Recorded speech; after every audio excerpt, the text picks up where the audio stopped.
It's that time again to take it to the next level. And on our way to the next level, with us, we are the Next Level Podcast. Hope everyone's had a great time since we've had this podcast going last.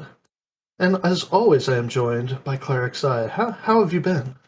Oh, I've been fantastic. How about you, Carm? Been having a good time. Kind of still in that lovely entry phase of balancing real life and the game. But when I've been on game recently, it's been pretty productive. Whether I'm farming for making a masa or doing Odyssey or enjoying this new great April update content that we get to talk about today. I mean, all of these things have been really just fun. I've been enjoying my time with the game. I haven't been overdoing it. When I do get on, I feel like I'm really getting to a place where it's productive instead of just like the good old days of watching shouts and trying to figure out what the heck am I going to do today. So I feel like I have this good balance going on, and it's just been a good time. I've been doing a lot more outside of the game than I've been doing inside. I've been doing a lot of promoting for the podcast. Been talking to a lot of Twitch streamers. Playthrough experience being one of them. I also talked to the striking dummy. He was also really cool. He just started on Asura not too long ago with his buddy. Talked to Juggernaut 1. He was fantastic. Actually ended up helping him with Nizal Isle climb, so getting him floor 1 to 100, also getting him his blue starter weapon, so he went to go learn Expiation, which was really fun. So it was great time getting to know other Final Fantasy XI streamers that play on retail and trying just to get to know them, talk about what things they like in the game, what they've been working on. So that's been really just exciting to see people enjoying this 20-year-old game with the 20th anniversary coming up next month. Yeah, I still think some of the best parts of this game are finding actual people that are still enjoying the content that there is. And the fact that SE can still surprise us with this update in April, they've done a lot of really cool things that just have changed the dynamics of the way we look at even old events. So let's just kind of jump right into it. And with the April update, we've got, of course, the re-release of the Quad Ambuscade, but for those of you who haven't done it, it's a pretty fun fight. Yeah, there's actually a lot of mechanics in it where you can take this fight in a couple of different ways. And we'll be going over Ambuscade in actually one of our videos on YouTube. So if you are subscribed on YouTube, you could take a look at this. But they did make some changes to it, which one of them I'm not quite sure is working out properly. The very first one where you have the Dark Knight and the Warrior Kadavs spawning from the High Vicar, they're supposed to come out before it was 20 seconds, and now it's 60 seconds. But when I watched my 2019 video that I made, that's 3 years ago, that's crazy, versus doing it after this update, I swear they're actually coming out way sooner. Because we It's literally... almost instantly. Yeah, and it's pretty crazy. So I don't know if that's working out correctly or not, but we'll see. Malice of Gouda has increased its cooldown from 20 seconds to 30 seconds, so he's not quite using that one as often, and he can only use it, or actually now he can use it 11 times instead of 8 times, so they did give him more charges to use that ability. I know you guys noticed later on when we were versing the Red Mage and the Dark Knight that you were doing increased damage to it, and they do mention that in the patch notes how their random weaknesses that are placed on those two did increase the damage from 400% to 1000%. Oh yeah, it was straight nines. If you have anywhere close to a good Savage Blade set or any weapon skill set, really, you're going to do straight nines. I mean, I did nearly a 60k Requiescat on Paladin, and my Requiescat set is probably not even close to what it's ideally supposed to be. So, I mean, they take a lot of damage, but like you said, they definitely are spawning almost instantly. It does use standard ambuscade hate tools. So if you pop JAs and stuff like that as a tank, you're going to get them to come after you. Yeah, which is really nice in this case because when the two do spawn originally in the very beginning, they go after the second and third on the hate list, so they don't go straight for the paladin that just aggroed the mob. So anybody that does buffs will be put in a different order on the hate list, usually the white mage being the second behind because of how many buffs they do comparatively to the other jobs. And you notice that, Carm, when the first person they would go and attack would be me, since I was typically on the white mage job. Yeah, it ambuscade hate has always been kind of its own beast to be to put it lightly, but it seems pretty controllable in this fight. I was having no hate issues of controlling everything with this fight, so that was kind of nice. All in all, it was a pretty simple fight once you understood the mechanics, but it is also one of those fights where if you screw it up and kill something you're not supposed to at the wrong time, yeah, I know that still is me. It pretty much punishes you and is gonna probably wipe you. So be careful what you do. Be careful when you kill the things. Make sure you're following the content correctly. Yeah, and I will have to say that while White Mage is very nice for this fight, even watching my 2019 video, I didn't have Yag Rush then, so having to spam all the nut spells and using stratagems, it is possible to do if you have a Scholar or a Red Mage, so I might bring those jobs in just to test them out a couple of times, but I think they can do just fine as a White Mage in that fight, especially if they do the same strategy that we will be explaining in our Ambuscade video. Yeah, the gravity was obnoxious for anybody who did get knocked back, but wearing the right amount of magic evasion gear, you can avoid most of the debuffs. I hardly ever got blinded or anything like that on Paladin, so Yeah, that's why I think it is avoidable as well. it's kind of a higher proc rate, but I mean, eye drops are pretty cheap, and there's an NPC down by the water that you can buy eye drops from pretty cheap. But the blind, if it does land, is very potent. So I do recommend either having somebody that can blind you, or if you don't have somebody that could do it very quickly, just bring those eye drops as a damage dealer or as any other job that's helping DPS in that fight. That is one thing that I will give credit to Odyssey about is that I really think people have started paying attention to the meds that they bring to each fight now. Odyssey has just changed the way we look at every fight and what each person can do for themselves instead of relying on someone else. So it's really gotten to the point where we just, what can we do to optimize everybody's time? And that's one thing that really has changed about the game over the last probably year or so that Odyssey has been out as people are starting to really look into these meds and what can I bring, what can I help, different things like that. Because nobody talked about panaceas a year ago. I They mean, they were, did, but it was like only the hardcore players that were like, I'm going to make sure I can take care of myself versus having to rely on a main healing job to get rid of them or a support job being like a bard or a geomancer getting rid of those with nut spells if like the geo was sub white mage instead of sub red mage. but even the way we've looked at DT sets and magic evasion and all the work that everybody's put in. I mean, even the work Martel did with finding out that with magic evasion, you have to have a certain amount of elemental resist before you can even fully resist or partially resist um, any kind of element is just it's insane the amount of learning we've done in the last year since Odyssey, and I think Odyssey is a lot of the event to thank for the advancements in our understanding. Couldn't find my words there. Yeah, I would have to agree with that because taking away your support job also means that you have to really dive into the main jobs. And a lot of people would be like, oh, I'm sub scholar, you know, I get all these abilities being sub scholar. But then once you take them away, it's like, oh, I can't do A, B, or C. Or like with Bard, you take away their sub job. What do?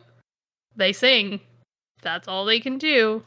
And when we talked Yeah. about Omen last time, we brought up how geomancers, if you take their sub job away, they can still nuke, sort of thing. So a lot of people are starting to be like, oh, we can utilize this job other than what their main priority benefits give, sort of thing, which I do appreciate. It does open people's eyes a little bit, which I think kind of got lost when the acceleration of leveling came out and people just got power leveled really fast, or you level so quickly even just getting trust out and going that you miss some of the abilities that you get. So I think that Odyssey kind of helped out with people really looking at those jobs a different way. It also made us kind of think about the buffs we're doing and find different ways to get the same debuffs, because before it was just, oh, let's bring in Geo because we bring frailty, and we don't understand how we're getting to PDIF. We don't understand how we're getting to this damage calculation that we're getting to, but it's there, and I know it's there because we're using frailty, and because we use fury, we're there. Woohoo! It makes you think in a different manner instead of just saying throw Geo at it, and that's all Geo was looked at for. I still don't really agree with just the way they've handled, I guess, Wave 3 Dynamis Divergence, as well as a lot of the Odyssey bosses, where, oh, well, we're just going to nerf Geo's bubbles, specifically their debuff bubbles, into the ground. I don't think that's the way to go about it. I think if you put Geo bubbles on par with these other defense down abilities, then it's going to play differently. But I mean, they are the programmers, they have ideas, I don't. But that's just my own take. I think Geo's been really nerfed enough because before their bubbles were ridiculous that nobody would go for a bard, nobody would really care for a corsair because the Geo bubbles were just so strong. Which there were a lot of death burns back then. A lot of people were using black mages to burn albumin and all of those other bosses during that time. But once the Geo buffs got nerfed, a lot of people stopped doing those methods because it just wasn't as strong. And with them basically having to 75% reducing Geo bubbles, it does kind of feel like they're punishing Geos for what their main purpose is. And I feel really bad for it, but at the same time, like you said, it does give people the other opportunities to find out, hey, Beastmaster's got a really good defense down with the slug. Or you can use different weapon skills to also provide defense down, sort of thing. So I kind of like that aspect, but I do feel bad that they're kind of pushing Geos and being like, oh, you're slightly overpowered, but we don't want to, nerf you completely to where you'll be absolute useless. Just kind of like with Summoner's Astral Flow Conduit on the Dynamis bosses and a lot of the Odyssey mobs, you can't do that. I mean, even when we were fighting with Henwin and I was doing Summoner, and I did just even a Poji with Volt Strike and realizing I was doing like 15k Volt Strikes, and then I would do 200 right afterwards, and I was like, okay, that's a little. If I was doing maybe like 5, I could see it, but just back to back, I was a little upset by it, but it's okay. Yeah, and I think they need to. I would really like to see that, or this be the direction they go. This is just me theory crafting, but this be the direction they go with Geo Empyrean +2/+3, is that it adds more DT for the Geo themselves as well as their bubbles. Because I know there's a lot of pet DT, and there's a lot of DT for the Geomancer themselves. I don't think there's a lot in the Geo arsenal for pet DT or their bubble DT, and there's themselves as well. I think a lot of people are struggling with that, and a lot of people are shying away from playing Geo right now because they can't keep their bubble alive, or they can't keep Blaze of Glory up, or they can't do this or that because their bubble's just exploding or they're exploding. One of the two is happening. So I think there's a balance that needs to happen. I'd like to see them address Geo more in upcoming updates, as far as like making it viable, because there's no reason for a job to not be playable in an AoE fight just because a job's going to get hit or a job's going to have this happen to it. It's like, I think there needs to be some kind of help for Geo. With Geo, they do have that interesting type of perpetuation cost, which is what you're talking about with the struggle of them making sure that they have pet DT as well as master DT. Because once you hit the cap on pet DT, which is actually pretty easy to hit on Geo, you usually need the region effect to also stack on top of that to counteract the perpetuation cost of your Lupon, which is that ticking down of its HP to when it eventually hits 0 and it's supposed to refresh. That's when you're supposed to put a new bubble out, instead of like with Summoner, where the perpetuation cost is based off of ticks of MP. So it is kind of different in that aspect, and trying to find that balance, like you were saying, of having Master DT while also doing Lupon DT so it doesn't get killed when there's any AoE stuff going on, but then also needing to do pet region on top of that just to counteract its natural ticking of its own HP. It's a weird balance, and I've tried doing it on our runs when I was having Ava grab mobs in Odyssey to kind of pull them towards everybody to start attacking, and realized just how squishy the Geomancer really was, even trying to find that balance of giving the Master more DT than the Lupon, but also trying to keep the Lupons alive. Yeah, I really would like to see them do a little bit more to. I mean, I think every other job has had a chance to shine now, and everybody understands where these other jobs can be used in these different things. And sure, there's going to be still the normal group that doesn't still understand that dancers can provide a defense down, Beastmaster can do it. There's a lot of other jobs. There's a lot of options, and there's a lot of things that you can choose just from your damage type that you need. Oh, I need a blunt damage type. Okay, well, let's bring a blue mage because they can bring Tourbillon or Tornibio Crush and they can still do blunt damage. Or we need piercing damage, so let's bring a dancer. They can bring box step. Um, or we need slashing damage. Let's bring a Beastmaster. That's kind of their forte and stuff like that. So there's all these different things that have been brought to light. But to me, I still just see Geo kind of having to be a backline job in the background, just chilling, unless they have to get up in front. And people have been even getting more up front with black mages and red mages and stuff like that, having them in the fray. So I think it's Geo's time to get a little bit more sturdiness to them, but this is, of course, my tirade. Well, it's also interesting kind of the direction that Essie's going with the release of the new items in Amontrove, which Amontrove got a huge update in this April 2022 update. I mean, we went and did a couple of runs ourselves just with the new mechanics that they added to it. And I think it got easier to get omen bodies through Amontrove. Might just be me, but They clearly added more chances to get a loud thud. Not only now the final box that you touch gives a noise or a thud or a loud thud, so you get an extra free one just for popping the box. But I mean, we were doing Mars orbs where there were 2 to 3. I think Mur did one where he had 4 loud thuds, counting the loud thud at the box at the end, just on a Mars orb. So they're giving us lots more chances. That is not a word. But Amontrove was really, really fun.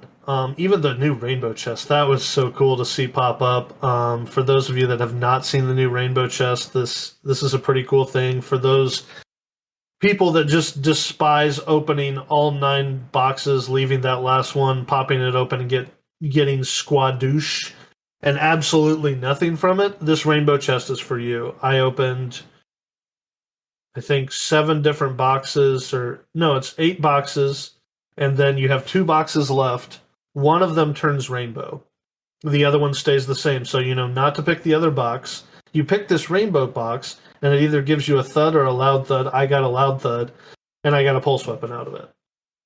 So they're really giving more incentive for people to do these Amontroves, and I think what the point of doing it, hopefully, I really hope people go this direction, is for to have players actually want to do Amontrove more because there's better rewards available, and to stop having people sell all their orbs consistently because it's just obnoxious. Yeah, SE did mention in their patch notes that they did change what items you can actually get in the thuds and loud thuds. So it's not as much of the Vanya cloaks or things like that when, you get so excited because you got a loud thud, you're like, oh my gosh, I'm going to get something amazing. And then you just got the dumbest item that, like the despair helm, and you're like, well, I could have farmed that in like 2 seconds, sort of thing. So they did make it to where it's actually worthwhile to do a Montrove because you can get those thuds and loud thuds a little bit easier. But they also just being able to you can get Voltate items from there. You can still get the Omen bodies. They added shards and voids in there as well too, from what we noticed. I know some people were talking about how the Shinryu high tier battlefield, which is notorious for not dropping anything, people are getting the dagger, the cloak, Yeah. anything from that Shinryu fight in there. It's fantastic that they decided, hey, maybe we should update this content to newer stuff that's come out that people are trying to get. A friend of mine said she saw the helm from the Shinryu fight from Montrove, so that's really cool, actually, that they put that in to this, as well as the 5 new items, or 7, 5. I don't know. I can't count. Five, Yeah, five items. counting is hard. So there's 5 new items as well. They're all on BG. If you're wanting to take a look, some of them are pretty cool. Some of them are kind of like, eh. I personally am really excited to see the Schroeder earring tested more on Pup as well as Dragoon. I think both of those jobs could really, really take use of something that buffs their pet damage as well as gives the master double attack. That's how I'm reading it right now, and that's the way I want to believe it, is that it gives the master double attack and the pet melee attack damage. So for a job that really wants a lot of multi-attack like Pup and like Dragoon, to put a double attack plus 7 earring is kind of nutty. Yeah, I've been looking at a couple of the forms, and the Beastmaster form actually has a really good table of somebody testing it in a couple of their different builds, doing like a baseline and then slowly adding more and more pieces with it, and just seeing how much the damage output changes with just that one ring alone on the physical attacks for the pet itself. But then they're like, yeah, it's really nice that the double attack plus 7% was noted to be for the master and not for the pet as well. So like you were saying with Puppet Master, that doesn't have a lot of things that boost the master itself. They do a lot of things for just the automaton. It is kind of nice to see those. I know one of the things that was noted in the pup forms in regards to that earring, though, is that the damage plus 10 does not work on the range frame because it's just specifically melee attacks and not ranged attacks. All right. I'm really upset that I just noticed that the Sroda necklace is only for White Mage and Red Mage. I think Scholar not being on that is a huge oversight. I think that's very bad. I'm sorry. I like it that it's that way. Mainly because White Mage is very much known for its ailment resistant magic spells. So like I'm really excited that they kept. I don't like that Red Mage is on it. I kind of wished it was a White Mage only thing. But that's me. I'm partial to White Mage over the other jobs. But you know what? we'll throw Red Mage in there. But it gave I them don't. it gave Scholars a chance to actually be on par when it comes to bar spells. I mean, I know they don't get them naturally without having the Red Mage sub and things like that, but I think it gave them a chance to actually fill that role more than they're already Yeah. filling it.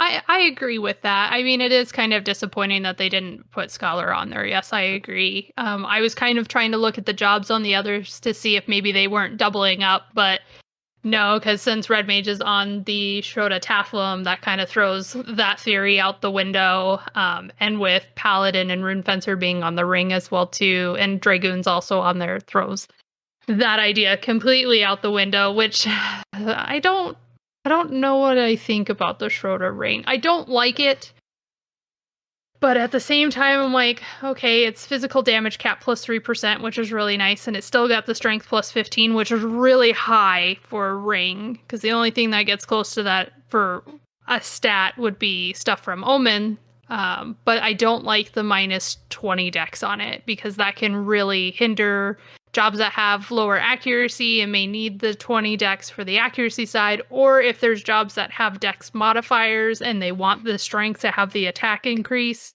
But I think it's more leaning towards people that do a lot of soloing because they get the attack increase with the number of alter egos in party. So they're kind of being like, hey, for those people that go in solo things, here's a way to help you guys out to get, just more attack because you're utilizing the alter egos we have. I don't understand putting the alter egos on that ring. I truly don't. That's just my personal opinion again, and so what you guys are listening for is for our opinions. But it, I really don't understand the purpose of putting that in that ring.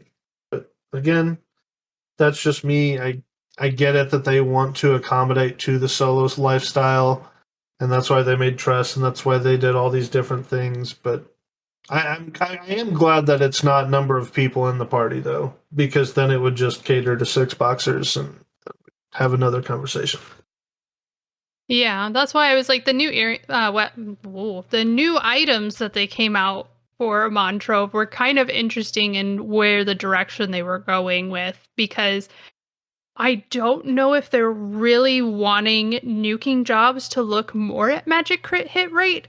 I think it's awful, but that's my opinion. I should probably test with it more. I know that magic crit hit rate starts at 0% on any nuking job, so it's not like you get critical hit bonus on like Dancer natively or on Thief. It's 0, so you have to literally build it in gear.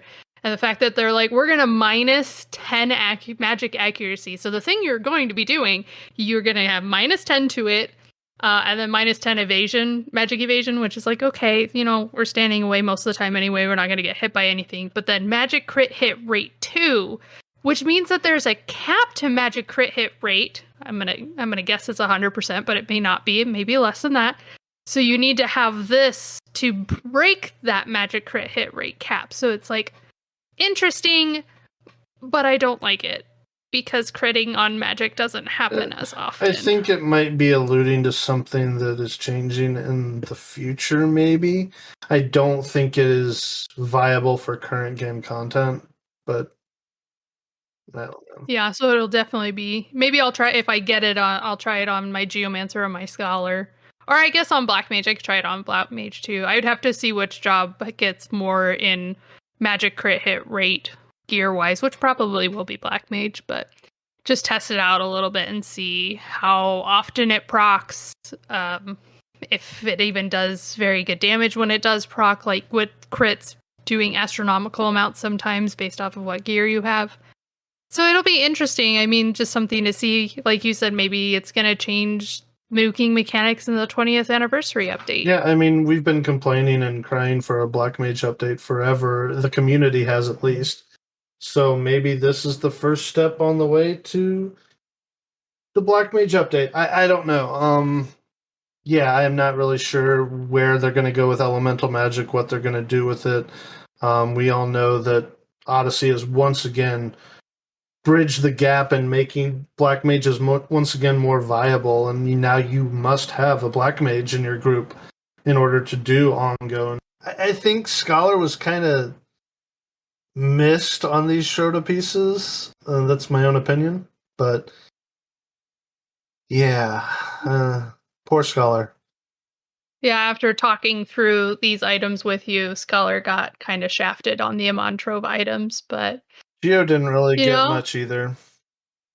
No, they both got dicked. They both just got the Taflum. I mean, so did Black Mage, but there wasn't really much else to give Black Mage other than that, because that's their primary focus is nuking. So I just really wish it didn't have the magic accuracy minus 10 on that Taflum. That just really bothers me. Yeah, I mean, you just have to overcap magic accuracy in other places for the content you're doing, but that takes a very large understanding of exactly where your magic accuracy has to be.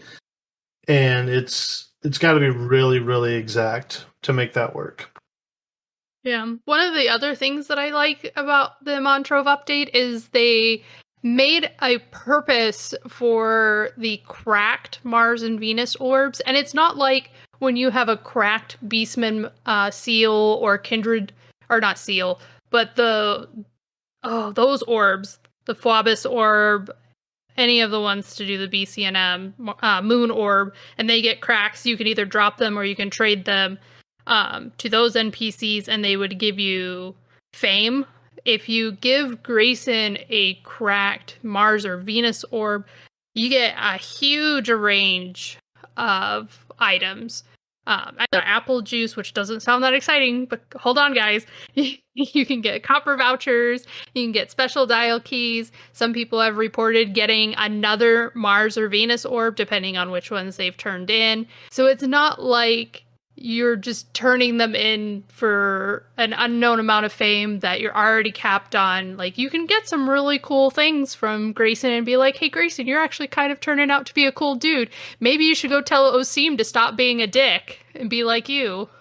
We don't talk about Osim anymore. Him and I are not friends after the last two Dark Matter campaigns. I have not improved my phalanx set at all. I'm him and I are on a break right now. He gets another shot when the campaign comes back because I like to submit myself to this torture. But yeah, we're not really talking right now. If you haven't done the Voracious Resurgence, you probably should. Cough myself. And me. I'm with you on that one. I haven't done it yet. I can already hear Funk in my Twitch chat being like, why haven't you done them? I'm like, I know. I need to do them. Do the Voracious Resurgence. It's probably going to be something interesting by the end of it. I'm sure it's going to lead to things that we need to advance in this game and things that we all want, like probably Imperium +2, +3, things like that. So I would make sure you do it. I know I'm the one that says we should probably be doing it, and then I never do it. But yeah, we should probably do that. The new next. We'll do it at Twitch Day. Twitch Day, we'll do we should go do our missions. So the new next that came out in the Voracious Resurgence, kind of interesting. Not insane, but not horrible.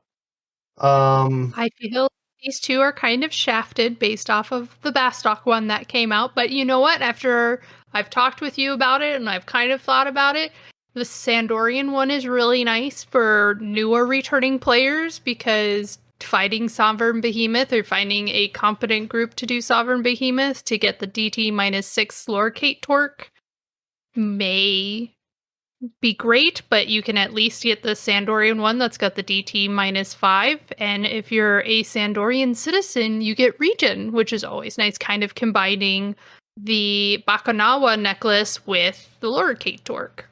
Kind of fantastic. Yeah, it's definitely a nice free piece that you get. It's handed to you. Here you go. Have fun. It's for all jobs, so that's a nice perk to it. The Windurstrian one. I'm sad about it. I'm not gonna lie. Because there are job-specific necklaces that outbeat it. But again, it's another free necklace that you can get relatively easily if you just do the storyline missions. So the fact that it has intelligence on there and it has magic attack bonus is really nice. And for those that are Windurstian citizens, you can also get refresh +1. So we might see some people changing nations depending on what necklace they want the buff from. So that's also kind of an interesting thing because I know the Bastock one had strength, attack, and regain, which is really good for DD classes. But if you're more of a mage class, you could go for Windurst and get the refresh +1. I know there aren't a lot of necks that offer refresh, so that is kind of nice for Windurstians. I'm not a huge believer in refresh sets. I know they're necessary. They're toggles half the time. I have toggles that I don't use to get in my refresh sets. I just DT's king, Magic Evasion is king. I like to survive, but at the same time, I need to get better on my toggles. I know I have a DT and a refresh set, both for white mage and red mage, but I'd say 90% of the time I'm in the DT with partial refresh set. So it's interesting. There might be some use for it. Again, it's all jobs as well too, so you could use it for those DD classes that don't get very good magic necklaces with their jobs attached to them, so they can use it for those magic weapon skills as well too. So it is kind of a nice option for that. Yeah, I don't.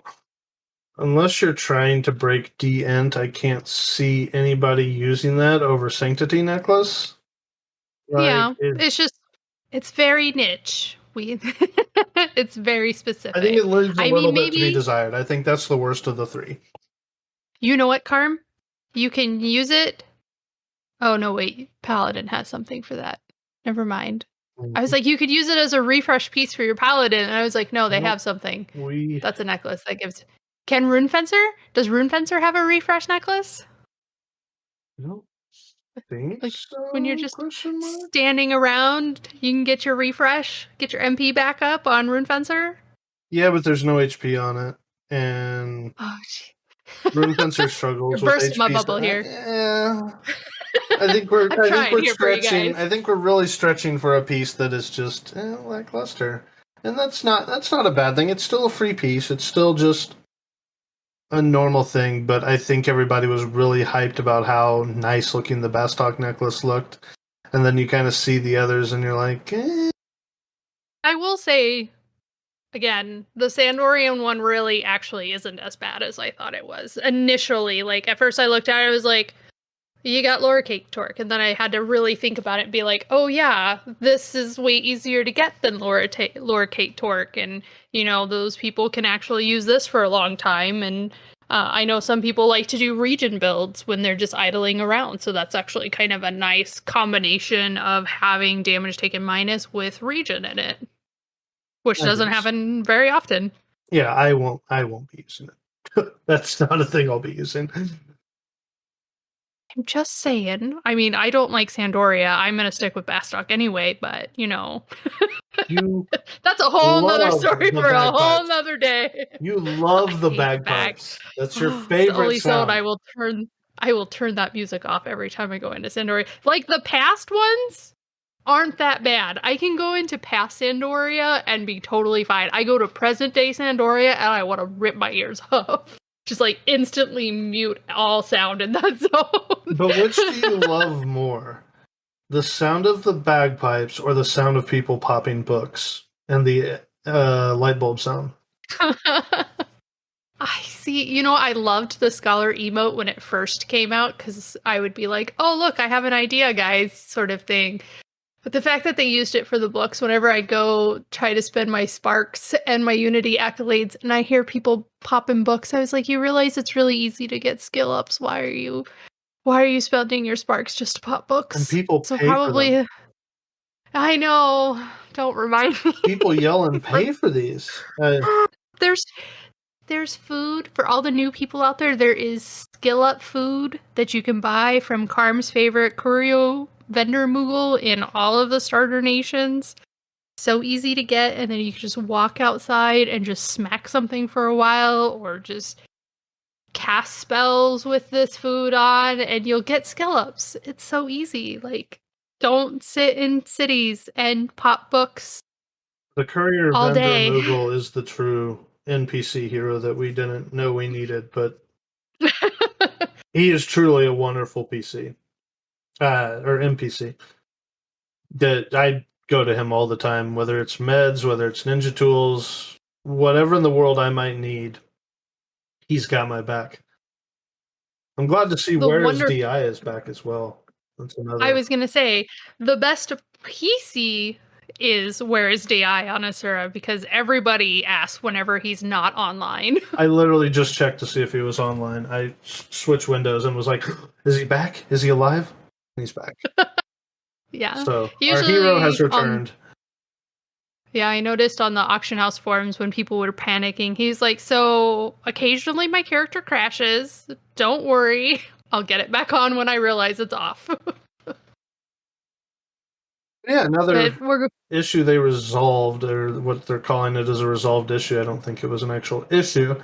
It's something that they, I guess, wasn't intended.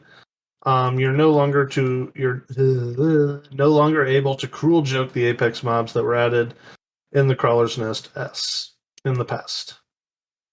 I'm actually kind of excited about that because cheesing your way through levels, like I'm actually excited that master levels are kind of difficult because to me it feels like they're trying to bring back old school leveling parties where you needed to grind out your levels in order to kind of better understand your job and the new abilities that you're getting. So I like that update that they took Cruel Joke away from Crawler's Nest. I know it's not going to be a popular opinion because everybody's like, I don't want to spend time leveling, especially when I need like 160,000 plus exemplar part points in order to get the next level. Like, I totally get it, and I understand because we're all busy in real life and in game that we just have so much to do.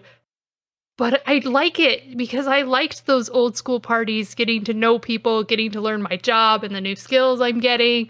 I think it's fantastic, but So again, probably not the popular opinion. I think it goes both ways. I hear what you're saying. I love what you're saying. In a perfect ideal world, I think that is a 100% correct opinion. What I don't think it's going to do is it's going to make people go back to just AFKing and buying all their master points. With this, It already with this change, when it was Cruel Jokeable, I met more people doing my own little, like, because I was just going down there as Rune Fencer and Blue Mage between my two characters, pulling a group, cruel joking them, kind of relaxing. It was a relaxing thing for me to do in between whatever the heck I was doing in real life. I met 3 or 4 different people down there talking to them. If you go into Doe Gates or Woe Gates or any of those other places that are so heavily botted and there's just like 300 people in the zone and maybe 295 of them are AFK at the time, you can't talk to anybody. There's nobody that you interact with. It's all just bots doing whatever. This, even though it was easier, it made things faster, it still brought that life back into the community where you were talking to each other, where it was actually an organized way to get experience, because you had to have a blue mage. You have to find that one person. Eventually, you're going to get a master level 30 blue mage all over the place, and you're going to need somebody else, or you're not going to have somebody in the group that you want to go XP with, and you're going to have to just say, okay, well, I can't bring a blue mage, so I need to do this conventionally, which is fine. I still think it can be just as fast with the right party setup, with the right buffs, things like that. Even when I was cruel joking and stuff like that, there were other parties that would just pull 6, 7, 8 mobs, so they always had mobs on top of them ready to go, and nobody messed with everybody's pull. Everybody, it was all playable characters besides a couple bots that were down there, but it was mostly all playable characters, and everyone respected each other's campsites. There wasn't the whole trying to steal somebody's pull as they were running by and things like that. I think it was a good thing to actually get people to play, and I think we're going to lose that. well, even when um the zone wasn't added, you already had people in Doe Gates that were buying master levels from those bots, and they still do it to this day. Even when you could cruel joke it, there were people that were still doing it. So I don't think it's really going to change anything. I think when they retracted that one update where you got less experience when you had more than 6 people was like the way to beat Doe Gates, and the fact that the community was like, no, we need it to stay was kind of a bummer, in my opinion, which probably would have helped this cruel joking be more people going out there and actually doing it. But they were, like I said, they retracted that last time and was really upset by it. But Right, I agree. you know, I agree with that point, but I think the people that were cruel joking, that found this an enjoyable strategy, that found this a good alternative to getting your master points and getting your exemplar points and stuff like that, I think they're going to revert back to just buying master level points. I don't think they're going yeah, to do a conventional party. You don't see conventional party yells or looking for a bard and two DDs for exemplar points party in Crawler's Nest S. You don't see I that. agree. Yeah. But I was seeing yells and seeing actual people building up parties in Crawler's Nest S to do these cruel joke methods. So I think there's good and bad to it. I think it could be altered a little bit. And to be fair, there were still mobs that you couldn't joke. Like, you pretty much, if you were joking, you were staying in the lower level area and you were trying to kill the lower level mobs and trying to have a level sync. And that was your strategy. It didn't disrupt everything else. It didn't bother. I don't understand why they're calling it a resolved issue, because I don't think it was an issue. And if they wanted it to be an oversight, then that's fine. I I see both sides of this, because I did thoroughly enjoy, like, just running around on my two characters and being able to get exemplar points and even job points in a timely fashion, to where it wasn't ex- really hard to do. It didn't take a lot of mind power just to make a pull, bring it in, sleep it, cruel joke it, and wait for it to die. But at the same time, you still had to have the gear. You couldn't walk in there with like BS, no phalanx gear, no DT set, la di da di da, and survive. Yeah, the specific note says Apex monsters are intended to have high HP but reward proportionally more exemplar points. This issue caused these monsters to be defeated with instant kill effects, therefore bypassing their high HP level and making it easier than intended to earn exemplar points. So like you were saying, the intent was that you got a higher amount of exemplar points because these mobs had more HP, and the cruel joke method was bypassing that. So their intention was not the same as what everybody else was hoping for, and that's why they put it as a resolved issue instead of it. I mean, you can still cruel joke in Odyssey, you can still cruel joke in a couple of other areas, but they were just like, we wanted this to be semi-difficult so that way you got awarded the correct amount of exemplar points for putting in the effort, sort of thing. I suppose I still see both sides. I still think it's one or the other, but it's whatever. Like, I'm not upset about it at the end of the day. I'm really not, because I enjoy, as you said, the old school style of party atmosphere. I enjoy going out, pulling mobs, killing them down as quick as we can. I mean, I loved TP burn parties. I talk about it all the time. TP burn parties in 75 were fun. And when you get to that big chains and keep pulling, you just feel like you really accomplished something, and that's great. Now it just doesn't feel as much of an accomplishment, and this was just kind of something fun and new to do. I don't think it needed to be removed, but it is what it is. It's removed, and we move on. Yep.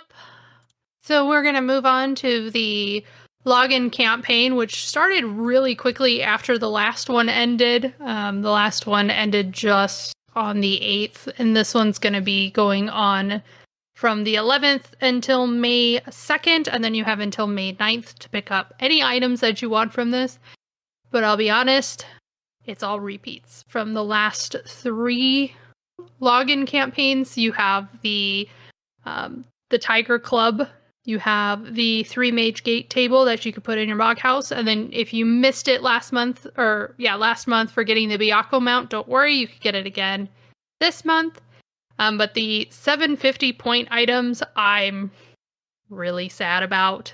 There really isn't much in there for people. I mean, if you haven't gotten your defending rings, you can still get your Savory Shanks with 1500. But I did just notice you can get silver vouchers for 1,000 points, so that's actually kind of interesting.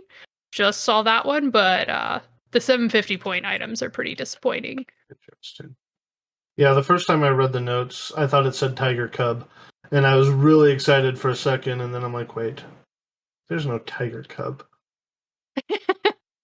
The Tiger Companion, yeah. If you're a Hume female, you ride side saddle on the Tiger mount. So I was kind of happy when you got the Byakko one that you don't ride side saddle. You actually do face it, like as if you were riding a chocobo. So I was like, yay, we're not going to look so retarded sitting on the Tiger mount. I really But that hope one, they bring back the crystal sword soon. yeah, it's not in this one either. I Or mean, you can get the Artemis bow, you can get the Carby hat, the Kate Sith cap. So if you didn't get the Kate Sith one that looks like a hot dog hat, you can get it. And then the white Ray Rab cap, which is also actually a really nice one. yeah, like I said, I've been back in Abyssia doing masa item farming, and every time that I have to equip a sword, I just get sad because all I have is the arc sword for my lovely 999 delay, and I'm just like, oh, so gross. You're just like, when's it gonna end? I need When's that it gonna end? Excalibur, the little air balloon. It's adorable. I love that sword. Anytime I see anybody use it, I tell them how adorable it is. But yeah, the login campaign is kind of meh, other than being able to get those silver vouchers if you have everything else. So that is actually one nice perk to it. Gives me a reason to actually log in now that I see that. But then we actually have some campaigns going on. You have the Spring into Action campaign that had a typo. So if anybody was reading Facebook, Twitter, or even on their website themselves, they did type out the campaign dates wrong. It is actually from April 12th until the 30th, not the 21st to the 30th. If you go to the JP website, it does say the 12th. So they just mixed it up when they translated it. So I'm so sorry, guys. If you're looking at their Spring into the Action campaign page, again, it's April 12th through the 30th. And what's going on in this campaign is you get increased seals and crest drop rates. So you'll have a higher chance of getting those Beastman seals for anybody wanting to do up in arms. They're also doing the additional seal battlefield spoils campaign. And this one is really nice for new and returning players that really hate Abyssia seal farming. And for those veteran players that remember the Abyssia days, or even returning players that are trying to get their Empyreans upgraded to 109, 119, and eventually +2/+3 once they release those, you know the struggle of getting the seals in order to be able to upgrade it to 109. Coupon eye seals And save sanity. Please get them. they do. And you can get those from a couple of different ones. One of the ones that I like to recommend is Jurassic Park. It's a Zelos orb, so it's 30 high kindred crests, and you fight 5 minotaurs.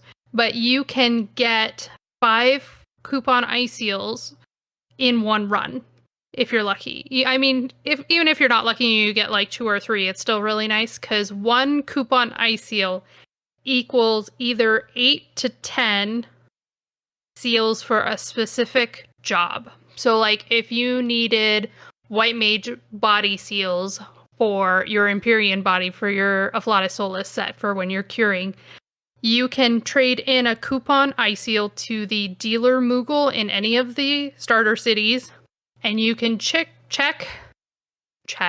You can pick body seals for White Mage specifically, and the dealer Moogle will give you the 10 seals required to upgrade the base Empyrean body to +1, which then you can take to Monoset and get it eye level to 109. So that does help bypass farming Abyssia at all. Like, you don't have to walk in that zone. You don't have to try to farm pops. You don't have to try to fight people for mobs if they're working on their Empyreans. You can just go get these coupon ice seals. So 1 seal per piece, and it'll give you either 8 to 10, whatever is required to max out that piece to +1. Yeah, and isn't the seal the yellow proc, or is it the blue?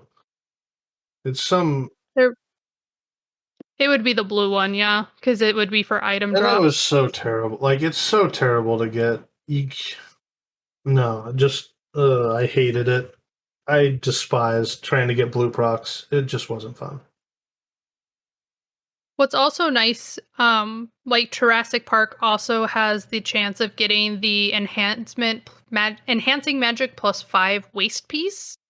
I am blanking on the name right now, but I know it's really popular for bards and red mages in order to enhance certain things. So, like for red mages, it's for your end spells. For bards, it's to get your bar spells up to capped, getting them closer to 150. I think I've seen bards been able to get their bar spells up to like 130, 135 with their enhancing magic build. So it's just something to help get to that next level in order to have better bar spells when you don't have a white mage or something that can actually give you bar spells. Taking everything to the next level. Oh, yeah. Oh, I know another common one that people like to do is Mineshaft 2716, which is the Moblins and the Bugbears. That one's a Bia or 50 high kindred crests. It's another one you can get coupon ice seals from. So whatever tickles your fancy that you want to go beat up, you can definitely go do those. Need to farm some HP build. It's time for the Wildskeeper Reeves. It is that time. It is that time. Oh man. What's also really nice about the Wildskeeper Reeve though is normally Wildskeeper Reeves are 3-hour respawn times. And for anybody that needs just Wildkeeper clears in order to get the capacity point increase in the Records of Eminence, if it's gone, you're just like, I don't know when time has passed, when it has died. Well, this campaign lowers that respawn timer from 3 hours to 5 minutes. So you don't have to be running around figuring out which one's up. You could just sit there and just wait and it'll pop up probably pretty soon. I know there's usually shouts for trains, like they're going, hey, we're going to this one next, and then they'll just keep shouting every time they move to the next one. I'm excited about the Vagary campaign. I like Vagary. It's a unique event. It's so long. That's the only problem with Vagary. I feel like it's long. It's long in the sense that certain ones you can't speed up. Like the wave one, if you just happen to pick the wrong one, it's gonna be a while because you got to keep going and picking and cycling, and eventually you'll get the slime NM that just wants to wreck your face. But you just got to keep picking until you eventually find them, and then just the wave after waves, and you have to wait for each wave to go. I think the only one that isn't so bad, it's just a lot of running, is the elemental zone. And just going through each of the elementals, making sure you're killing all of them. You can wide scan to make sure that you killed all in that area before moving past the doors. For those that didn't know, yes, you can wide scan the elementals. So that's where it can take a long time. And then just making sure that you have somebody in party that already has 3 key items in order to do the final 2 bosses. I know they're not in Hades. It's Pluton and the other one. Oh, I'm blinking so bad. Why am I blanking? I hear the clicking.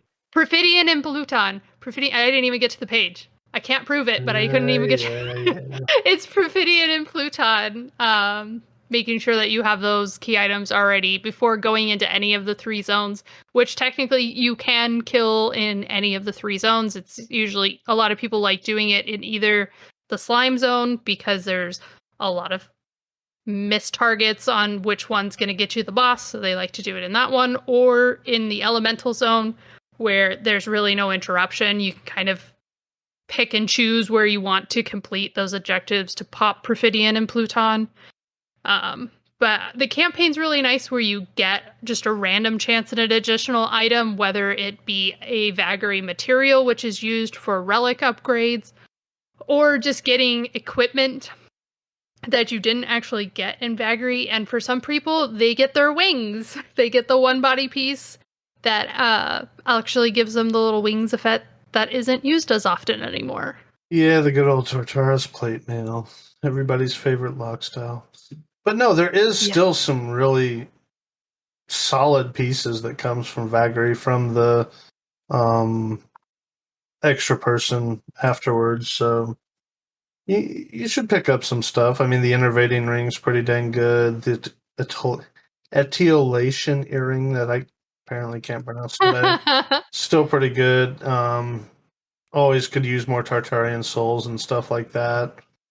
I mean, there's some good stuff. I use the Cryptic Earring quite a bit on tank jobs and counter builds. So, I mean, there's still some good stuff in there. It's worth checking out, worth taking a little stroll through. A lot of people can make money in Vagary just in materials alone because, like we were saying before, you can upgrade relic equipment with it. So if you're a new player and you're in a link shell that's willing to do Vagary, or even not even a link shell, I mean, Mur and I used to post videos of us duoing it. You can get a lot of materials not only from Records of Eminence, but also from when killing the NMs, and then when you go to turn in your key items, you can get another material that you could sell and make quite a bit of money off of. Yeah, there's definitely a lot of cool things in Vagary. It's definitely something you want to experience at least once. Go experience it. It's kind of fun. Yep, and then you have the skirmish zones and arcane glyphics. This is used to upgrade the original skirmish items. I know there were some people that like to do the Genwitha items and be able to get physical damage taken and magic damage taken on those pieces. Or they can even get fast cast on some of the pieces as well too, which is very useful for new or returning players that just want easier content that they could go in solo in order to get better gear than what they had when they first came back, or kind of maneuvering into and just enjoying the experience in the game. The campaign allows you to get those better augments and have a higher chance of getting the +1/+2 stones as well too when actually doing skirmish. Let's not forget the fun of the Gaius Fate campaign. Woohoo! Double silt! Because I know a lot of people are lacking silt. That's a hard currency to come by. But Karm, this one's the Gaze Feet Plus campaign, which means that when you kill any of the NMs, you actually have a chance of getting the equipment from those bosses in your personal pool. So you don't have to fight people for lots on things, or you could just completely forget that you're getting equipment in your inventory and see that you've lotted against somebody for an item that's already there. Who's done that? This person. I was just excited about silt. I mean, I'm so low on silt that I need more. I when I get those silt pouches, I just get so excited. I don't know what. I need a way to convert my silt into something else. I have so much of it. Yeah. But we do also have the high tier battlefield campaign. So any of those people that are upgrading their relics, mythics, and Empyreans, you can get Pluton's boulders and Baitetsus, whether it be from the single items all the way up to cases and boxes in your personal pool whenever you complete, depending on the level of difficulty you do. And if anyone in this game has an overabundance of Baitetsu, my D box is always open. No, Baitetsu, anytime that they're giving out chances at Baitetsu, I am like all over this. I feel like I'm so behind on the amount of Baitetsu I need. I will give a heads up though, this does not count any of the high tier battlefields that are in Selbina or Shinryu. Those ones are not included. So sorry, guys. You just broke my heart. I'm sorry. I know. I broke a lot of people's heart because all those people that are spamming Lilith to You try to get are the malignance. breaker of hearts. The I'm ruiner the of breaker of dreams. dreams.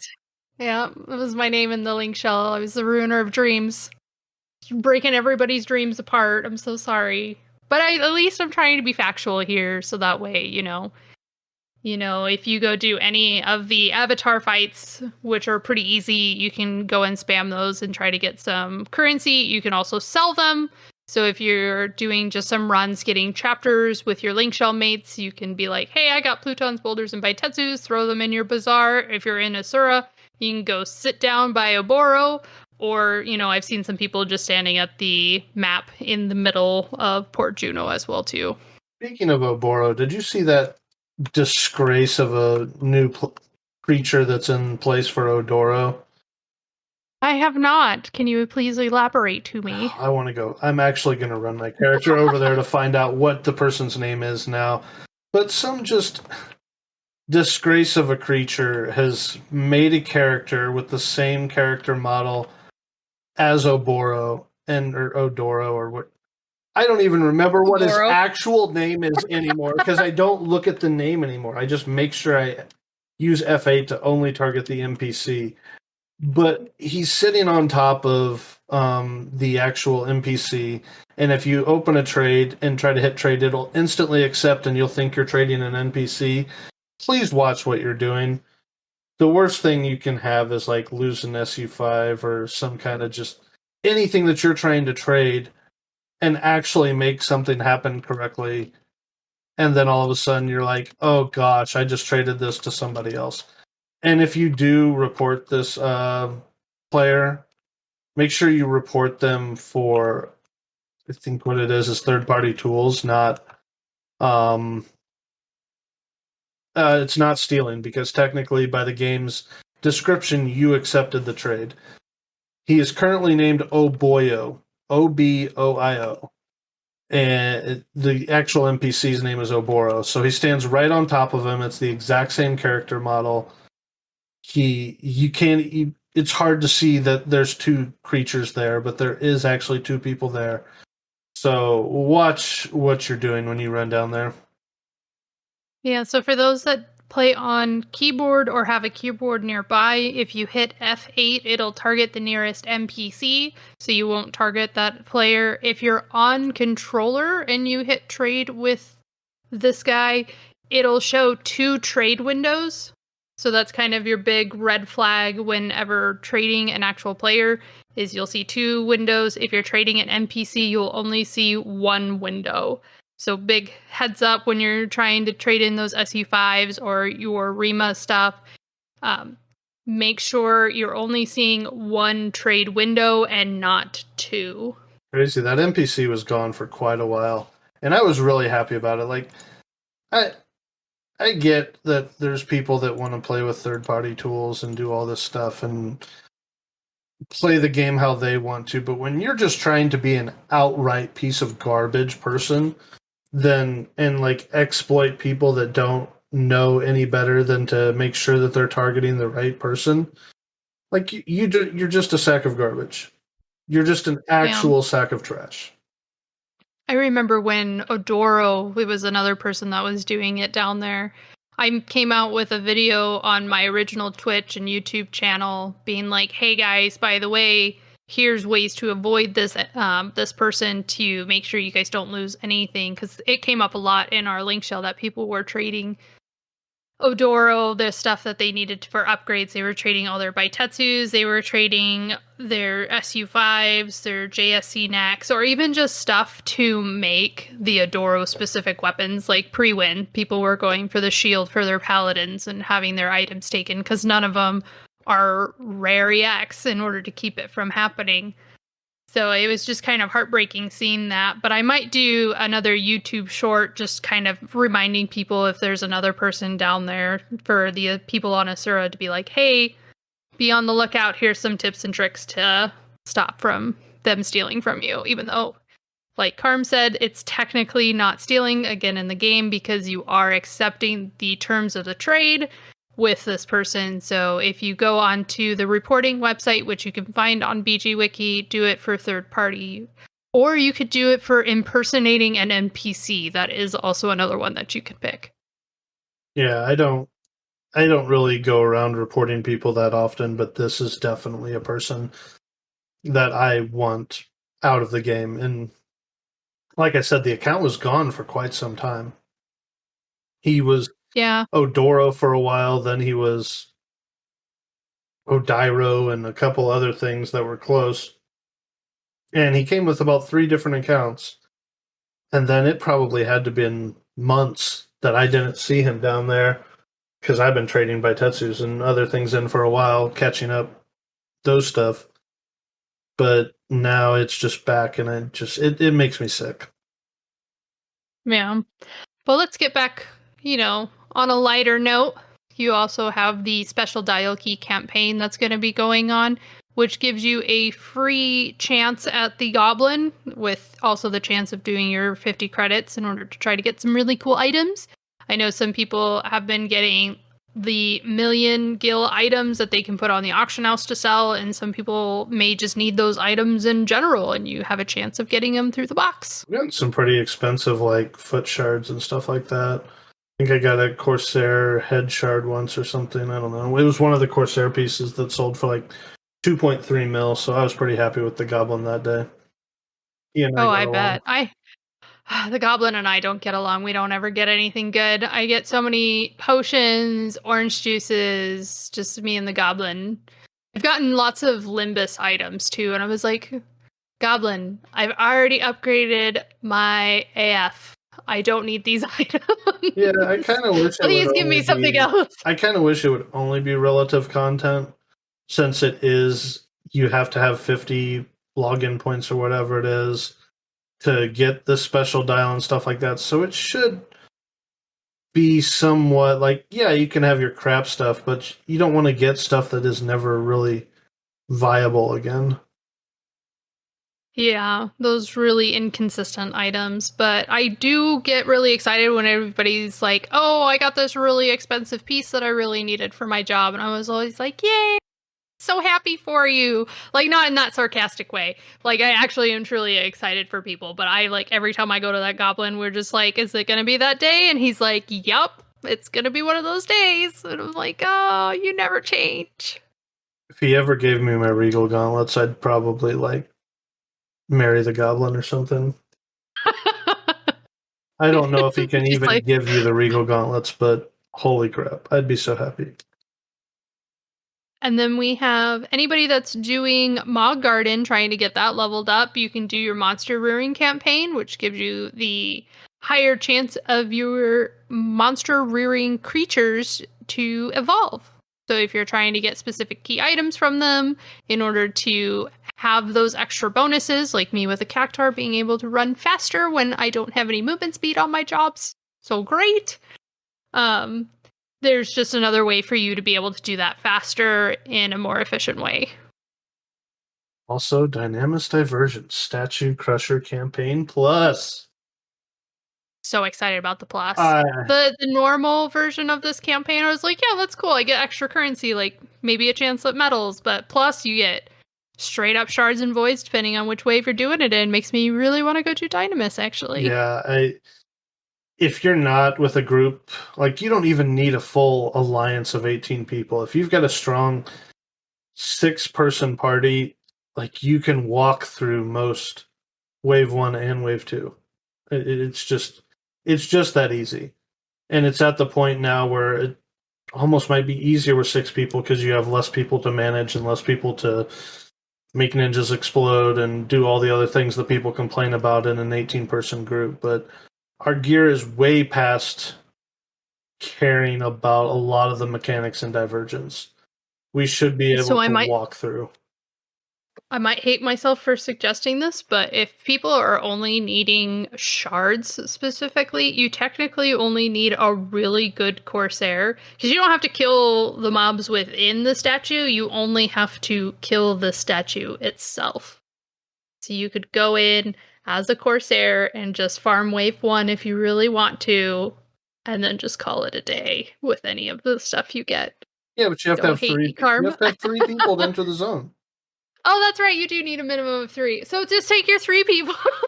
Go blow some shit up. Find a friend. Make a friend. Make a new friend.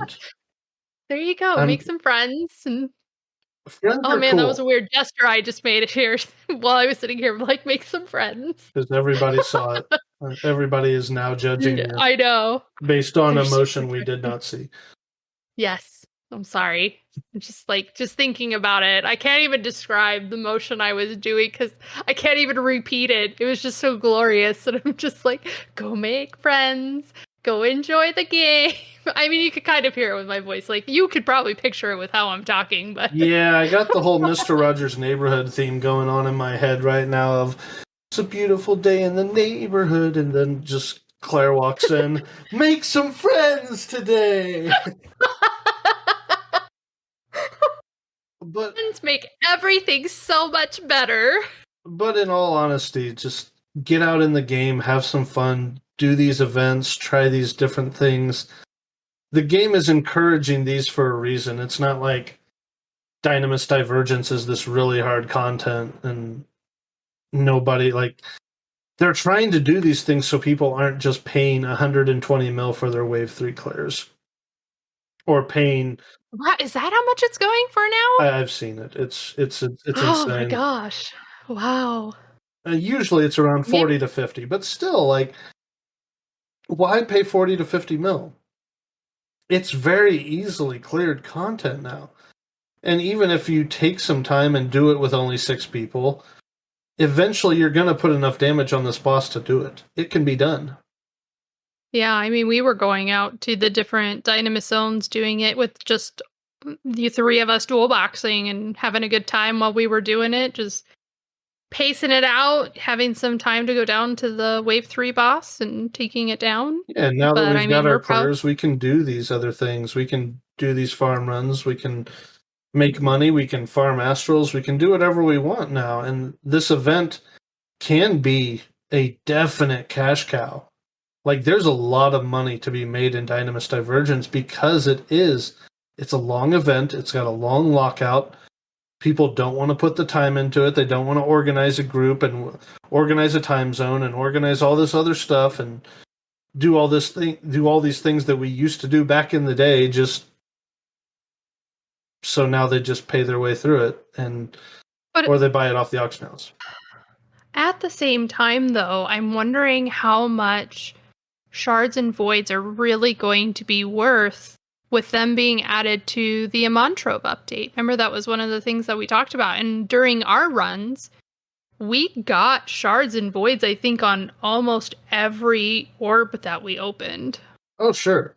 That may change the shards and the voids, but even then, you still have the metals. You still have other things like that. I mean, yes, I think the price is going to drop in metals, but you never know. It's still a good event, and if you're farming Wave 3 and you're farming Astrals, that's some good money. Well, I think it may increase the prices of the synthesis materials through Dynamis Divergence because one, they don't pop up very often, and they are used for quite a bit of things. One of those being the SU5 weapons. I mean, if people need Rostums or Musa, and maybe they'll make the Paladin one more viable or useful. Not quite sure. Still need testing on that one. um, Uh, the Bard dagger one looks super great for a DD Bard sort of thing. Like, those synthesis materials are really expensive, and a lot of the times the crafters are using those metals in order to buy the synthesis materials because they're usually more expensive than converting the 3-to-1 for those items. the SU5 weapons are pretty cool. They all have these niche kind of moments where you're like, oh, this could be really cool for this, or this could be really cool for this. I don't think there's really any of them that are like you have to have this one weapon to rule them all.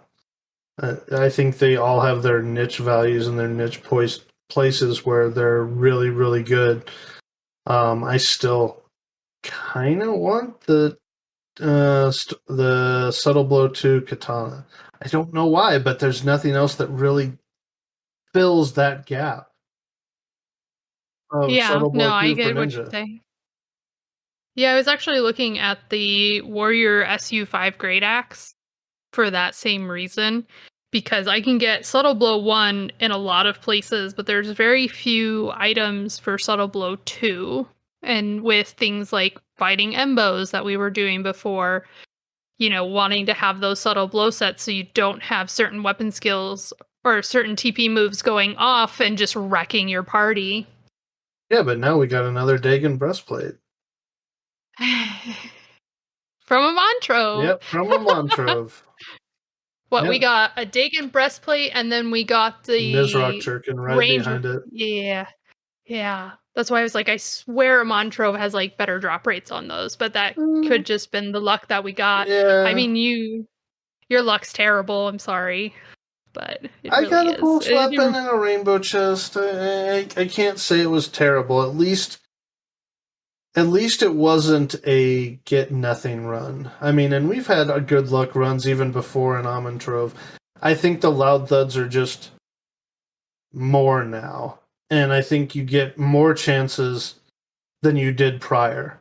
So I think over time it's going to be better. But I want to do more. I want to do more Montrove and actually see if this is truly more drop rate or if it's just more loud thuds. Yeah, maybe we'll do that for one of our Twitch streams. We'll have like a Mars orb time and just experience the new drop rates with our viewers and just being like, hey, let's truly see what's going on. Like, I'll bring in my mules that have access to do a Montrove that I've just been stockpiling silver vouchers on because I've only been using them on Claire and Ava to pop with just to see what kind of stuff we can get with them. Yeah, absolutely. I think there's a lot to be discovered and a lot to be gained from doing a Montrove now, so I wouldn't sell your orbs. I think there's a lot of good stuff to be received from this event, so keep your orbs. Once again, go make some friends, have some fun, be involved with the community, and enjoy the game. But now it's the real question, Carm, because this is the last update before the 20th anniversary. What do you think Essie's gonna do for the 20th anniversary? That they've built up all this hype and they've been advertising the game again and even creating a website to build up the hype in regards to Vana'diel. There's a lot of speculation. I don't know if it's going to be a new event. I think it might be. I don't know. I mean, I'm sure the Voracious Resurgence is going to tie in somehow. It's going to lead to probably a new interesting zone or interesting things going on. I don't know if it's going to be a full-fledged new event like Odyssey. I don't think. I mean, a lot of people are still catching up in Odyssey. So it would be nice if they did, just because if they do add another event, I would like them to, I guess, do what they did with Omen, where you can store a few more Moglophones, so you can get the segments a little bit quicker and stuff like that. But I would like to see them do something with Voracious Resurgence ending into this big climactic finish, I guess. I don't know. I really don't know what they're planning or how they're going to go with it. But I will say, with this update and with the changes they are making, and with the way they've made us look at the game in the past year with Odyssey, with this update, with everything they've been doing, I'm excited once again to see what they could bring out. I kind of have hopes and crossing fingers, like sitting here waving, flailing, being like, please, please, please, please. I really hope, it probably isn't going to happen, but I really hope that they reface the game in meaning that I mean actually updating the graphics of the game, because Final Fantasy XIV has all the characters, has so many of the mobs that are already in this game that really they could take those models and they could put them in 11, and then all they would have to do is just reskin the zones. And some of the zones people have even reported feeling like they've seen them in newer games. Like Delphox Tower has come up and a couple of people being scratching their head. They're like, isn't that a Final Fantasy 11 zone? When it's in, I think, the newest Final Fantasy Origins, I think is what it's called. It's coming out on there. I know it was in their demo of it, and people are like, is that coming? Is that going to come to 11? And I'm like sitting here, I'm like, please. But from things I've heard from people that have actually played Voracious Resurgence, it sounds like there may be prime weapons coming out, so a new form of a Rima weapon. A new zone sounds like it's coming, and then it going to lead into +2/+3 in period, because they've been hinting at that it's coming out, and the only way people are getting it kind of associated is with this new storyline that's been coming out each month.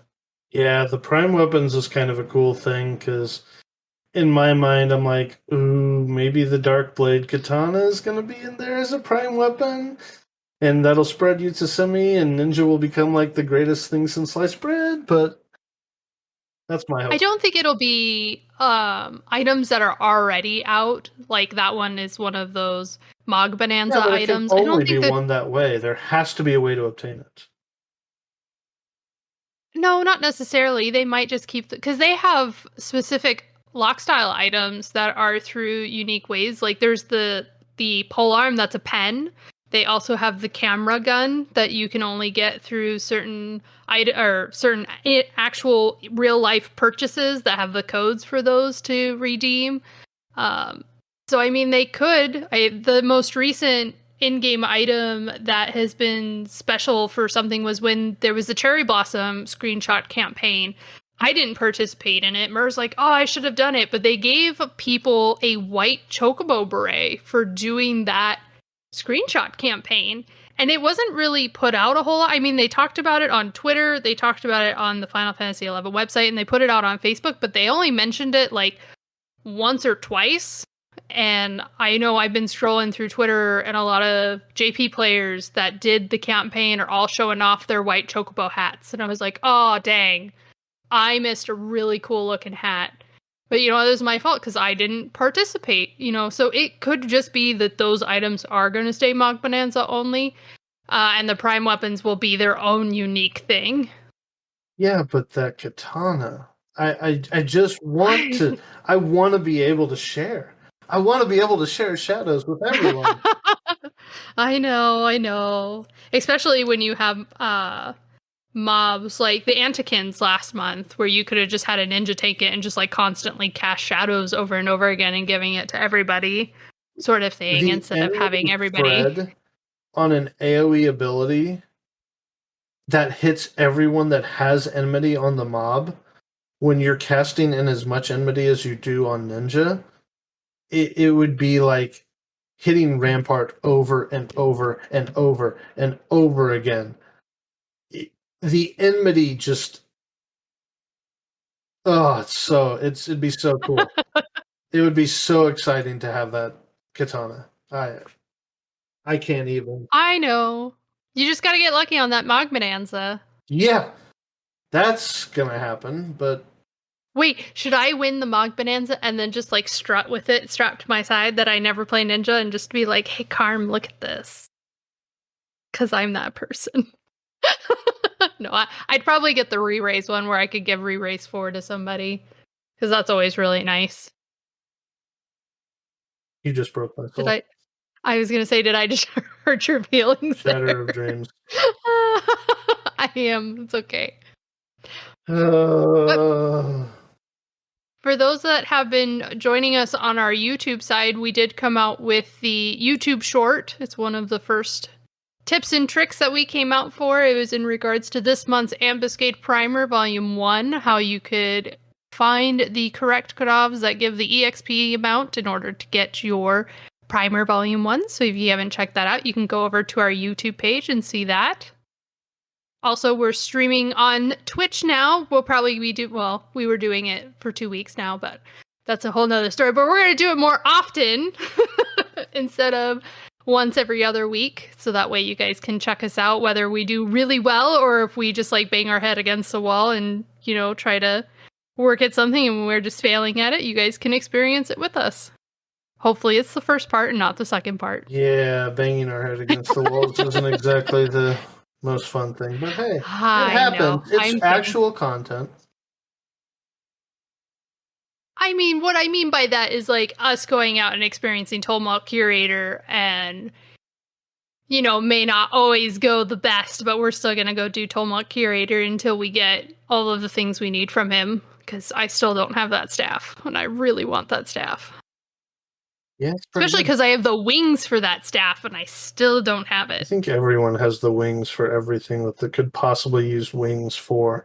I think a stack of wings is at like 30k now. Oh, is it? Yeah. It's so ridiculously low because that would be another nice update to Odyssey is make the other zones comparable in segments so that the hides and the scales go down in price. So it's actually viable to do the other augments for the Unity stuff because there's some good scale and hide augmentable items out there.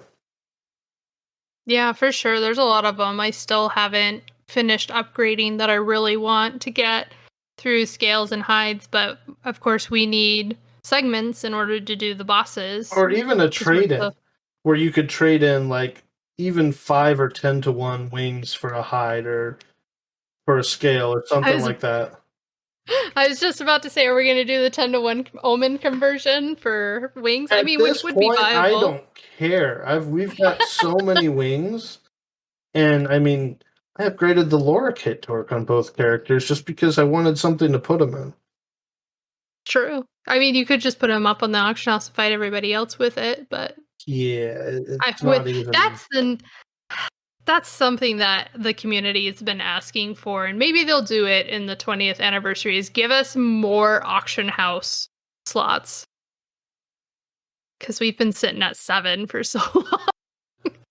Yeah, The I can 7. see that, but that's why people have like 13 mules Yep. I'm one of those people. I have a lot of mules. I mean, I don't have 13 of them, but I have a lot of mules that I can throw things up for sale on. between your two Or characters. You're kind of close.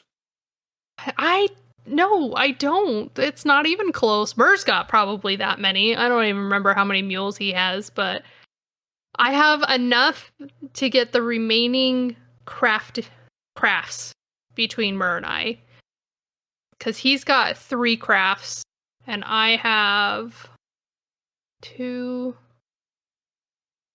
I have 5 crafts. It was 4, but then I had to add fishing and cooking in there to get the last one, which I finally got all of my stuff from the cooking guild. So now I can actually work on that shield to eventually make stew pots.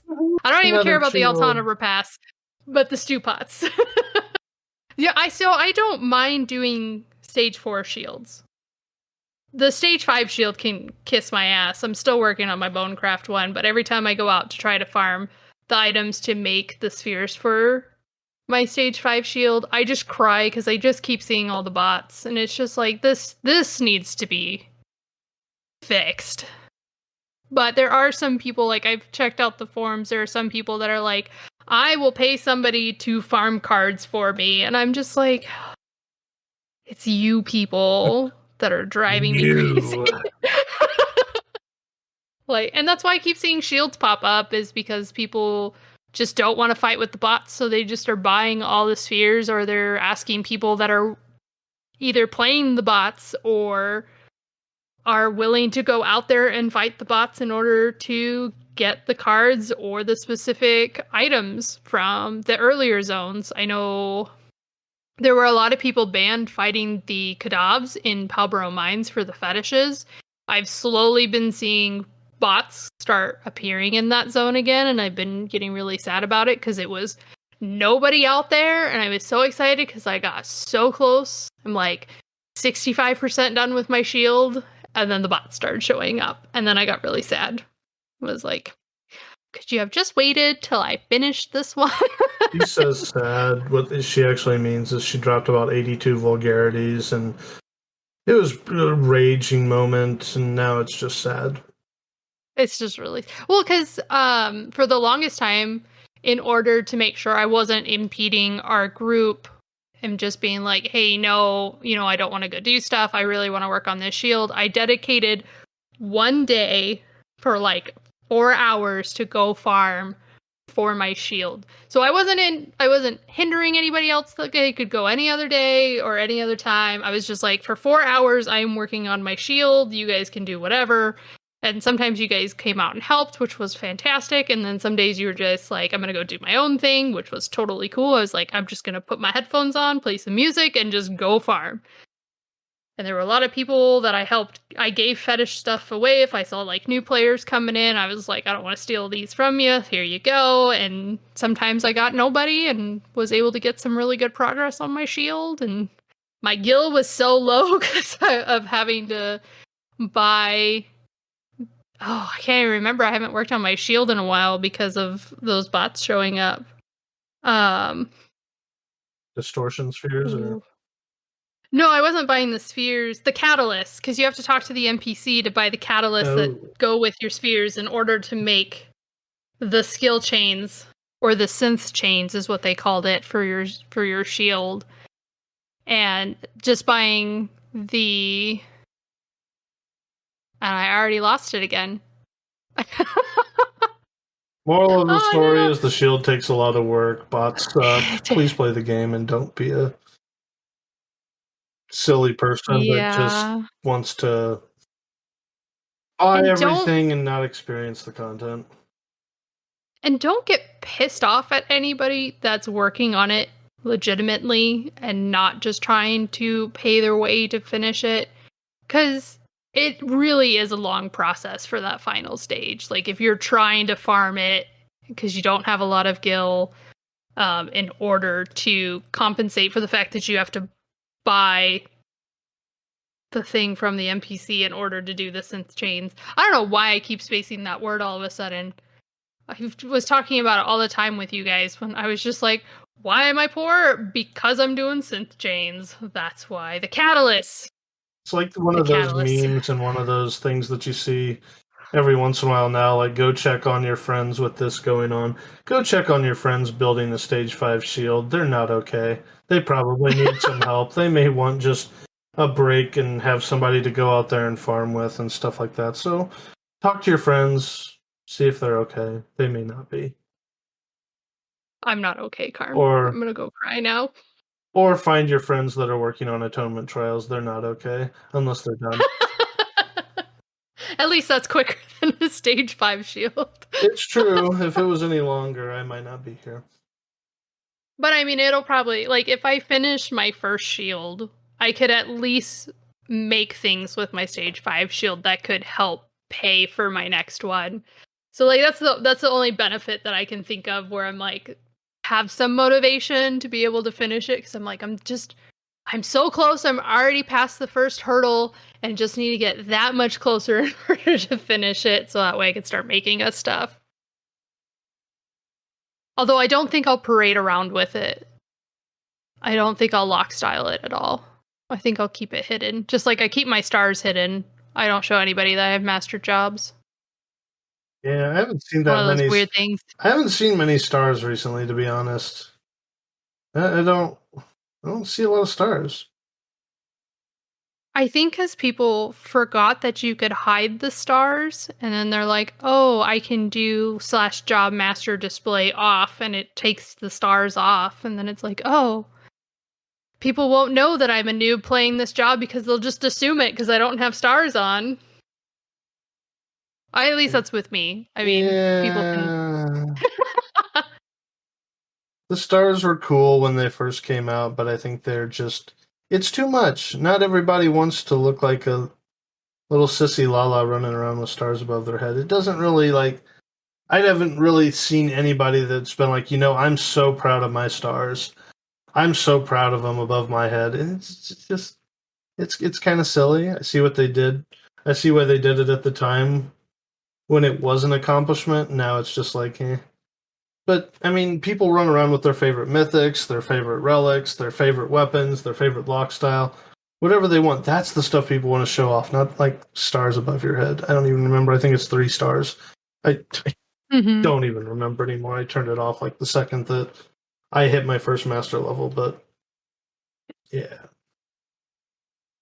Yep, mine have been off for a good amount of time. I thought they were stupid from the very beginning. I was like, I really don't want people to. It's kind of like with the Rima shouts, like when people shout for Rimas because they assume if you have a Rima that you're good at the job. When I've seen so many Nirvana summoners that that's the only thing they worked towards, and they didn't work towards any of their other gear. And Griovolar summoners could be just as good as Nirvana summoners because of it. The whole rant and tirade. So that's why I was just like, I'm not going to show stars. I'm not going to have people just associate the fact that I have stars to being a great player. I just want my performance to show that I know what I'm doing. Most of the people that are shouting for an R15 or saying I have an R15 weapon don't even know really the reason that it's R15. They don't really know why it enhances and what the other pieces of gear that have to be with it to make this work. Yeah, but I understand why it's 3 stars, because at first I was like, oh, as you get master or job points, you'll get these like 1, 2, and then 3 stars, but it all comes down to Final Fantasy V.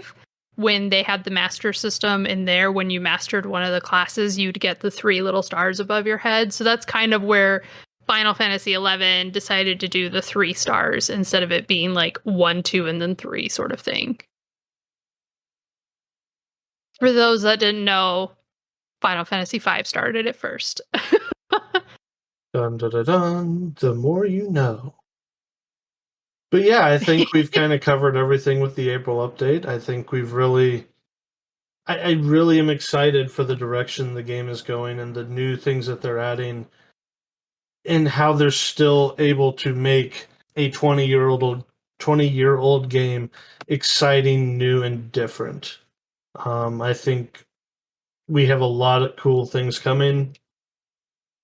Hopefully it doesn't disappoint, but right now I think we're in a good place to where the game's at the peak of those who really care about the game and those who want to advance it are here, and we're appreciating everything that SE is doing to boost this game. I mean, you look at all the content creators for FFXI. I mean, Rumoko's still making videos about how they could fix Summoner. I think that was his most recent one. Funkworks is still doing all of the stuff that he's doing. All the BG editors, all the people that have gone above and beyond to help people understand this game and really get ahead and take their game, dare I say, to the next level. That's eventually going to get old, isn't it? I hope it doesn't, but Not on this podcast, it won't.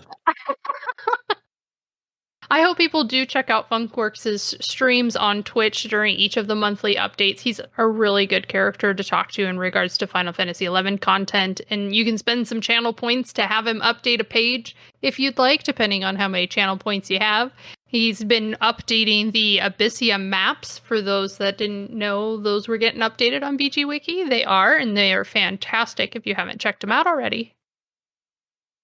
Well, thanks for tuning in, everyone. If you haven't stopped by our Discord, our YouTube, any of our social medias that we have going on, please stop by. We have an assist chat in our Discord for each server, so anybody's able to get on there and ask people that are on their server if they're trying to do stuff. You can make new friends. I don't think that was the actual topic of this episode, but the moral of this episode, make new friends because there's exciting stuff happening in April. And there may be more exciting things to happen in May, but yeah, our Discord server is not Asura specific. It is open to all servers. You can pick your server to talk for in-game assistance, or if you just have general questions, the entire server or the entire Discord server, so regardless if they're on your server or not, can assist with any of those. And we can even talk about new upcoming discussions for topics for our podcast, or if you want to talk about things more in depth that we talked about in our podcast, we can definitely go through that even more. So definitely come check out our Discord. Check us out on YouTube for more shorts and tips and tricks that way, or we're going to be uploading ambuscade videos now as well too, so be able to check those out on there. If you have any questions or things you'd like us to address, you can also email us on ffxinextlevelpodcast@gmail.com. Woo! We're getting out there. We're always willing to help, so definitely come check us out. Have a good time, all. Enjoy April. Enjoy the April update and look forward to the 20th anniversary next month. See you there. Bye, everybody. Bye. Stay classy.